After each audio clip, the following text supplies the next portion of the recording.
Olá a todos, a paz do Senhor. Hoje teremos mais uma lição da nossa Escola Bíblica Dominical, lição de número 11, com o título Fé para Continuar Conquistando. Muito importante você fazer a leitura de Josué capítulo 14 e 15 para uma melhor compreensão.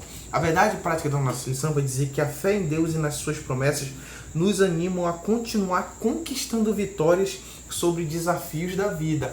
Por que essa verdade prática? Porque a nossa lição justamente vai abordar hoje esse partilhar, né, a organização e a distribuição das terras para as 8 tribos e meia de Israel que ainda não tinham, né, ali herdado a sua herança na terra prometida. E nesse meio tempo a gente vai falar sobre a história de Caleb, como Deus deu uma promessa através de Moisés e ele perseverou, e agora nós vamos estar falando de como ele tomou posse literalmente dessa promessa. O primeiro tópico vai dizer sobre conquistar e partilhar. Justamente vai falar que Josué não foi só um líder de excelência militar, mas também durante a divisão da terra ele cumpriu à risca a ordenança divina, né? E a gente já vai justamente falar sobre como ele organizou, né, a entrega para as 8 tribos e meia, né, cada porção na terra prometida. E aí a gente já entra no tópico 2, que vai falar sobre a sorte na divisão da herança. Né? A palavra de Deus, você que leu o capítulo, vai falar que foi designada através de sorte. Só que essa sorte, justamente ela significa, né, não que foi dada às terras de maneira aleatória, mas sim seguindo a boa e perfeita vontade de Deus, ou seja, foi direcionado. Cada porção na terra prometida foi direcionada por Deus. Né? E é muito importante a gente falar que a primeira tribo que recebeu a divisão das terras foi a tribo de Judá. Né? E há uma linha de raciocínio que entende que Judá herdou, vamos dizer, a primogenitura ali de Jacó, porque a gente vê que Rubem, né, profanou o leito de... Rubem, que era o primogênito, profanou o leito de Jacó. A gente vê que Simeão e Levi, eles trataram ali com violência naquela questão quando sua irmã foi violentada, sua irmã Diná. Isso irritou muito Jacó, deixou Jacó chateado. Então subtende-se que Judá foi o primeiro agraciado, vamos dizer, na terra prometida, porque ele havia herdado, né, essa primogenitura. É uma linha de raciocínio que é muito bom a gente estar colocando aqui no estudo. Amém? Então, como eu disse, não foi aleatório, mas foi tudo determinado sobre a vontade de Deus. O mesmo Deus poderoso que fez a promessa e esteve com seu povo norteando sua conquista, também foi o responsável por destinar a herança devido às tribos de Israel. O terceiro tópico vai falar sobre justamente que Deus cumpre suas promessas. As promessas nada são do que a garantia apresentada publicamente para sabermos que algo será otorgado no futuro. Dito isso, a fé nessas garantias deve ser diretamente proporcional ao caráter e grandeza de quem as anunciou. Um bom exemplo dessa dimensão de fé é Caleb. A gente vê que nosso Deus é imutável. Né? O que ele nos dá como promessa, eu tenho certeza que ele irá cumprir na vida de cada um. Só que nós precisamos também ter a contrapartida. Eu preciso querer, né, usufruir as promessas para poder ser abençoado. E um dos bons exemplos disso foi quem? Caleb. Caleb recebeu a promessa lá atrás, ainda na gestão de Moisés. Perseverou, né? A gente vai falar que ele perseverou, aguardou por 40 anos e agora estava reivindicando, né, justamente o cumprimento, a posse dessas promessas. Né? Foi paciente, foi resiliente, né? Soube aguardar a sua promessa, mas sempre ali perseverando na fé em Deus. E é sobre ele que nós vamos falar agora nesse tópico. Quem foi Caleb? Né? Josué 14:7 vai dizer: tinha eu 40 anos quando Moisés, servo do Senhor, me enviou de Cádiz Barneia para espiar a terra. E eu lhe relatei como sentia no coração. Agora você vai lembrar de Caleb. Caleb foi um dos espias, ele e Josué, né? Foram os únicos espias que retornaram e deram o parecer positivo, dizendo: olha, é difícil, os caras são grandes, é uma terra abençoada que mana leite e mel, né? Vai ser difícil tomar, vai, mas Deus está com a gente. Enquanto os outros não, a gente não vai conseguir, os caras são grandes, é um povo organizado. Ou seja, Caleb, lá atrás, já mostrava confiança no Senhor, né? Então a importância de Caleb dentro da comunidade israelita em seus dias é um fato inegável, né? Uma das principais características de Caleb justamente foi a sua fé sólida, né? Junto com Josué, né? Junto com Josué, que também agora era um líder de excelência, porque Deus já havia trabalhado desde o início em sua vida. Por isso, dentre os recenseados de 20 anos para cima, exceto os levitas, foram os únicos a usufruírem da promessa de Deus de entrar na terra de Canaã. A gente sabe que quando aconteceu isso, Deus ele se irou contra o povo de Israel, porque era um povo incrédulo, né? Um povo que não acreditava, mesmo depois de tudo que Deus havia feito, aberto o Mar Vermelho, tirado eles do Egito, dado água, dado um maná, ainda continuavam duvidando das promessas de Deus. Então, Caleb, junto com Josué, foram os únicos daquela geração perversa, né, e cabeça dura que entraram na terra prometida. Olha a importância de Caleb. Olha como Caleb, né, já tinha uma história de perseverança na fé em Deus, desde o início. O tópico 2, a importância da fé. Né? Esse tópico vai falar justamente um pouco da história de Josué. Olha, 45 anos se passaram, o corpo envelheceu, porém a fé de Caleb se manteve inabalável. A mesma fé que vislumbrou a vitória, desprezando a grandeza do inimigo, foi condição primordial para que Deus lhe fizesse a promessa. Agora, depois de 45 anos, essa fé servia como combustível da esperança de um homem em dar-lhe forças para desembainhar a espada, subir por regiões do relevo acidentado e pelejar contra gigantes. Isso aos 85 anos de idade. Olha que maravilhoso como Caleb vibrava, né? Vibrava na sua fé. Caleb aqui estava 45 anos depois, agora, né, reivindicando a sua promessa. E não era... É muito bom a gente comentar aqui que Caleb não estava dizendo, olha, me dá essa terra para me habitar, não. Ele estava reivindicando a terra que foi prometida a ele, mas ele agora ia lutar por ela, porque ele ia ter que enfrentar uma guerra lá na frente. E não era contra homens normais, eram homens gigantes, homens fortes.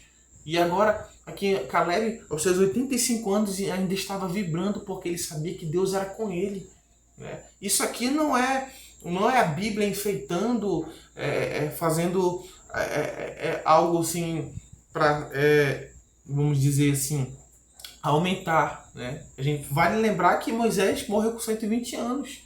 Então havia ainda força e vigor, não só físico, mas também espiritual, para mais uma guerra e para conquistar, né, justamente a promessa que havia sido ali entregada por Moisés. Então a gente vê que ele reivindica a sua herança, né? A gente vê aqui que o comentarista vai dizer que em meio ao sorteio do território conquistado, Caleb toma a palavra pela memória do dia inesquecível em que Deus, né, pela boca de Moisés, lhe prometeu as montanhas de Hebron por herança. Ou seja, é muito bom a gente frisar que não partiu de Caleb o querer aquela terra específica. Havia sido algo que Deus prometeu através de Moisés, né? Então, algo que tinha embasamento, né, vamos dizer, na vontade de Deus. E a gente entra no terceiro tópico, a gente vai continuar comentando sobre a vida de Caleb, sobre a liderança de Josué, mas agora trazendo lições para hoje. Como é que eu posso aprender com tudo isso que nós falamos, né? Primeiro, necessário perseverar.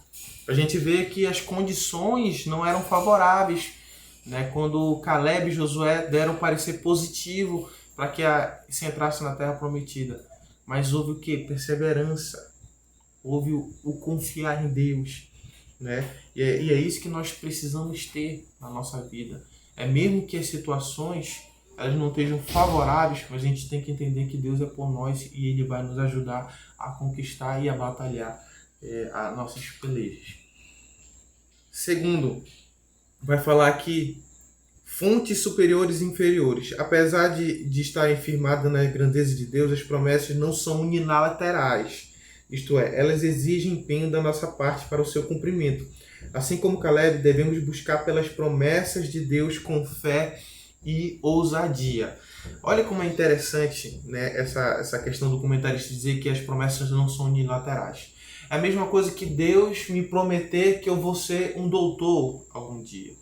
Mas se eu não estudar, se eu não me esforçar para passar no vestibular e depois de passar no vestibular estudar durante os anos da minha graduação, como é que eu vou ser um doutor?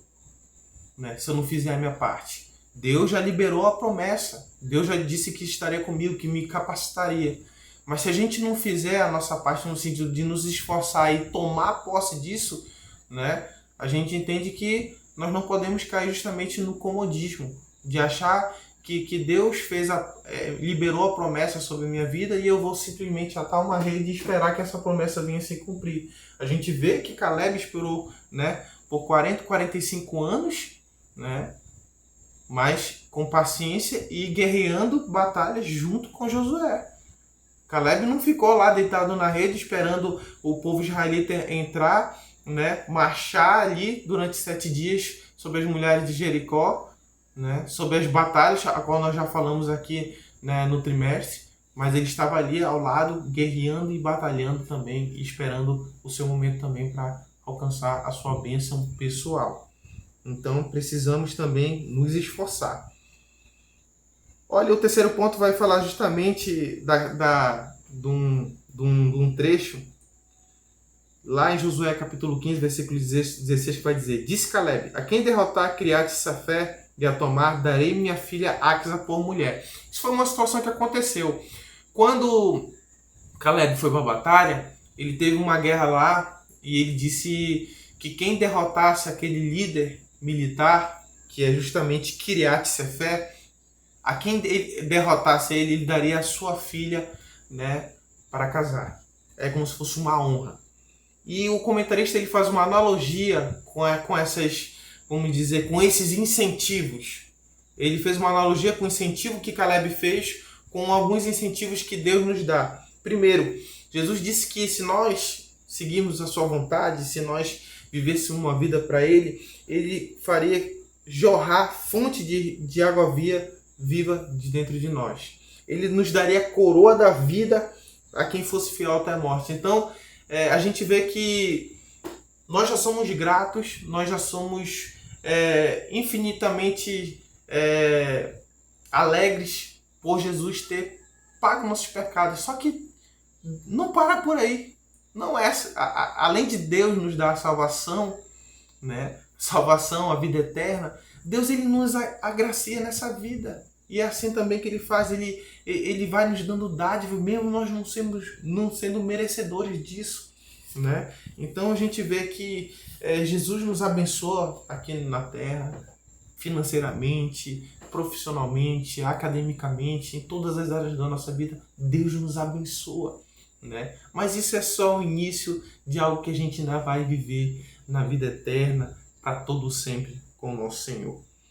Olha, além disso, temos a plena certeza de que alcançaremos cada uma dessas promessas, pois todas elas estão firmadas na bendita pessoa de Cristo Jesus. Isto posto, o apóstolo Paulo afirma que em todas elas ele é o sim e também o amém para a glória de Deus, ou seja, todas se cumprirão cabalmente. Então, a promessa de Deus vai se cumprir na minha vida, na sua vida. Mas precisamos nos esforçar, precisamos viver a vontade de Deus. Porque quem vive a vontade de Deus, quem vive as promessas de Deus, não cai no comodismo, não cai no ficar numa vida ociosa, sem fazer nada, mas segue a risca, como Caleb, como Josué, né? Que tinham promessa de Deus, mas estavam ali guerreando, lutando, né? Para entrar na terra prometida, para ganhar as terras, entre outras coisas. Aplicação pessoal da nossa lição. Deus tem promessas para nós e todas visam o nosso crescimento e vitórias em Cristo. Por isso devemos continuar nossa caminhada de fé com os olhos fitos naquele que nos prometeu, pois sabemos que Ele é fiel para cumpri-las cabalmente. Sejamos também fiéis, muito importante. Às vezes a gente se acha no direito de cobrar Deus. Minha promessa ainda não chegou. Está demorando muito. Mas a pergunta é, você está sendo fiel? Eu estou sendo fiel. A pergunta é essa, eu estou sendo fiel para com Deus? Será que eu sou digno de questionar o tempo de Deus? A gente viu algum momento que Caleb, questionando, esperou 45 anos para lutar, para esperar o seu momento de lutar pela sua promessa. A gente não viu Caleb reclamando em nenhum trecho, ai, tá demorando, ai, isso, aquilo. É por isso que nós temos que ter a mente centrada em Cristo, o foco em Cristo, porque se a gente busca o reino do céu e sua justiça, as outras coisas vos serão acrescentadas. É o que está escrito na palavra de Deus. Muito boa aula. Se você tiver agora uma pergunta, algum comentário, deixa aí pra gente. Se quiser também, né, alguma sugestão para melhorar as aulas, estamos aí. Fique na paz de Deus, continue focado e perseverante no Senhor. Amém?